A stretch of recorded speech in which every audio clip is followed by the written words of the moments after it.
When I was growing up, my uncles and my father and my mom used to call it spam, or SPAM, spare part animal meat. So the snout, the tail, the end cuts of pork, and maybe some beef in there. We don't know, but all we know is that it tastes good.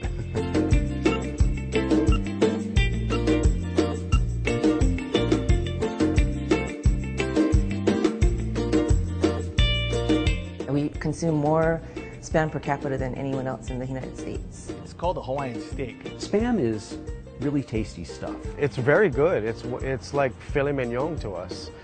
There is like this love affair with spam. Mainlanders may be familiar with Hawaii's luau's, but there's another unlikely edible tradition that's more beloved by locals: spam. The canned meat, consumed as a guilty pleasure elsewhere in the US, is an essential part of the island's culinary life. And you'll find it everywhere, from the shelves of 7-Eleven to high-end restaurants. So why is the 50th state so obsessed with this processed food? This is a story that begins over 5 decades ago. Right before World War II, a bunch of different companies came up with the same idea for a type of canned meat. Spam was the one that became the most famous. World War II happens, okay? World War II for the United States began when the Japanese attacked the island of Oahu on December 7th, 1941.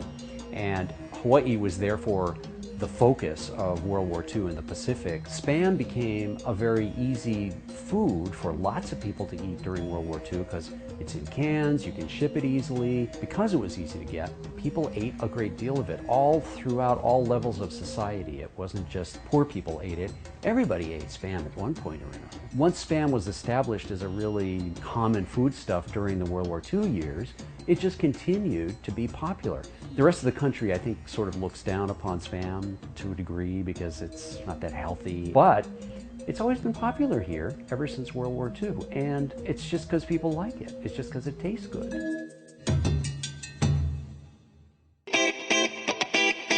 To an outsider, the love for this ingredient may seem a little strange or a little ironic.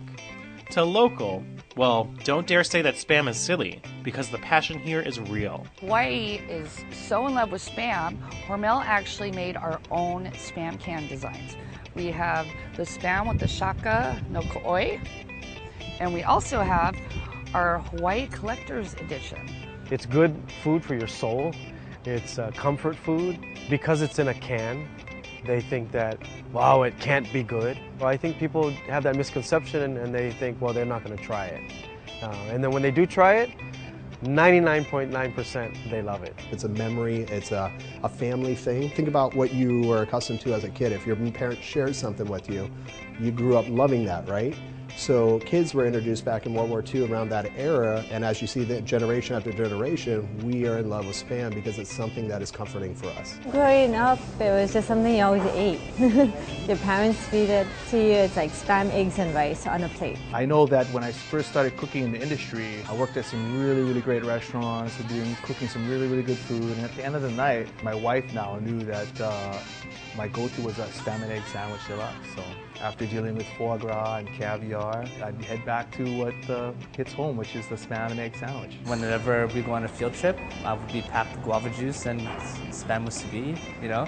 I wake up, 3 o'clock in the morning, cold sweats. It's like, oh, I need a spam musubi, you know. Like, I need some spam in here. The most basic presentation is also one of the most popular. It's a simple dish that puts spam front and center, while highlighting the Pacific influences that are seen throughout Hawaii's cuisine. My mother used to make me kind of a twist of a Japanese dish, which is a musubi, which usually has rice with a little filling inside. But in Hawaii, what we do is we put the spam right on top, the rice in a little block, and then we wrap it with a little bit of seaweed or nori on top. They're a quick thing to eat on the road if you're in a rush. That would be your meal, a musubi and a piece of chicken, a musubi and a piece of fish.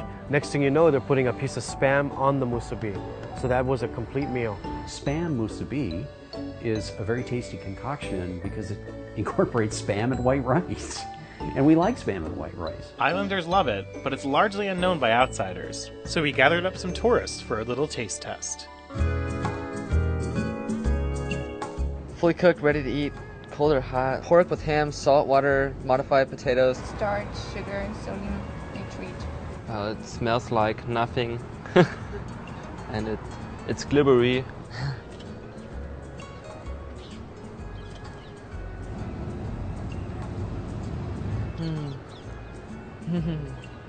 It's pretty salty. Yeah, and the rice is just standard rice, I guess. Canned dog food, seriously. It's exactly what it tastes like. It's not that bad. It's just a mix of salt and rice for me. Would you guys have this again? No, not really. Maybe, no. Would you have that again? I don't want it now either. Not even if we're drunk.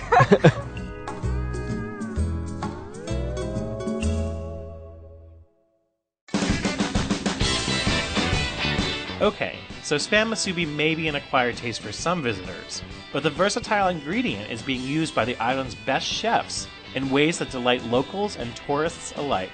I know a lot of people think that Spam is gross, and there's a lot of people who are fascinated by it too. Like, they can't believe that we're eating all of this Spam in all these different ways. You can change it up. It doesn't necessarily have to just come out of the can and flop it on a plate and heat it up, although there's nothing wrong with that. Today I'm going to be making a little twist of the famous loco moco. I'm going to do a little Filipino version of it. So what we're making today is a Fluffy's musubi. We're doing a classic take on Leonese salad. Crisping up the Spam, a little bit of duck fat, little oil.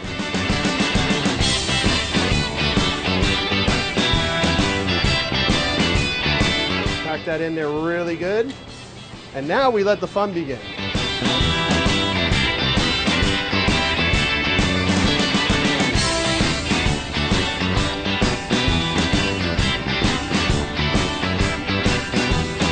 Crispy fried rice spring roll, poached egg, adobo braised Spam, and a little bit of green papaya puree. Adobo Spam moco. There you have your Spam and egg salad, also known as a Leonese salad.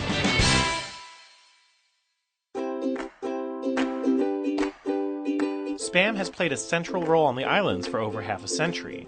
But in a changing food culture where diners are hyper-aware of health, can this love affair last for another 50 years? Even if people do shift to a healthier diet, and a lot of people have, they're still going to like their things that they like. We're never going to all give up ice cream.